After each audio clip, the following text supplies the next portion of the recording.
Assalamualaikum warahmatullahi wabarakatuh. Semangat pagi anakku sekalian. Alhamdulillah kita hari ini bertemu kembali di dalam pelajaran ilmu pengetahuan sosial. Anakku sekalian, pada pertemuan kali ini kita akan membahas tentang materi yang kedua, yaitu perubahan sosial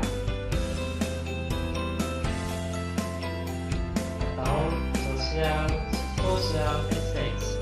Nah, adapun tujuan pembelajaran pada pertemuan kali ini adalah yang pertama, kalian setelah selesai mempelajari materi ini diharapkan mampu menjelaskan pengertian dari perubahan sosial budaya. Yang kedua, diharapkan kalian nanti mampu menjelaskan bentuk-bentuk dari perubahan sosial budaya.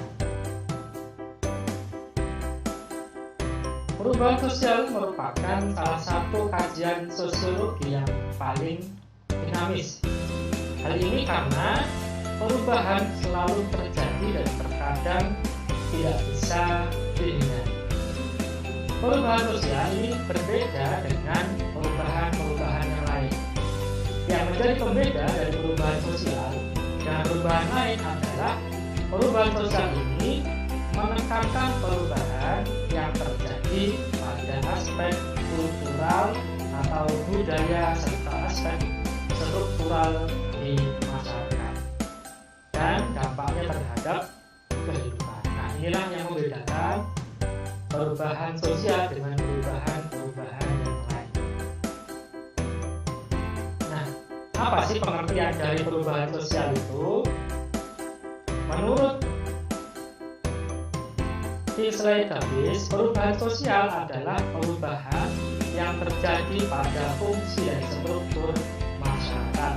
Sedangkan menurut Sarjono Soekarno, salah satu pakar sosiologi mengemukakan perubahan sosial adalah perubahan lembaga pemasyarakatan yang kemudian mempengaruhi sistem sosial yang ada. Nah, inilah definisi dari perubahan sosial. Nah, intinya seperti apa perubahan sosial itu? Intinya adalah perubahan sosial ini merujuk pada perubahan yang terjadi di tengah-tengah masyarakat. Nah, jadi tentang perubahan sosial. Selanjutnya adalah bentuk-bentuk dari perubahan sosial. Yang pertama, perubahan sosial berdasarkan waktu ini dibagi menjadi dua. Yang pertama ada yang disebut dengan perubahan evolusi atau perubahan yang sifatnya lambat. Perubahan ini adalah perubahan yang berlangsung cukup lama dan sifatnya lambat. Misalnya adalah perubahan masa pencaharian masyarakat zaman dulu dari berburu menjadi bertani atau peternak atau food producing. Ini termasuk perubahan yang cukup lama dan cukup lambat. Ini namanya perubahan evolusi. Yang kedua, berdasarkan waktu adalah perubahan yang sifatnya cepat atau perubahan revolusi. Perubahan revolusi adalah perubahan yang terjadi dalam waktu yang singkat dan cepat. Nah, biasanya di dalam perubahan revolusi ini biasanya ada pemimpin yang menggerakkan perubahan tersebut dan ada tujuan yang kuat untuk melakukan sebuah perubahan. Contohnya adalah revolusi di Prancis, kemudian perebutan kemerdekaan Indonesia dan Jepang. Ini contoh perubahan yang cukup cepat atau revolusioner.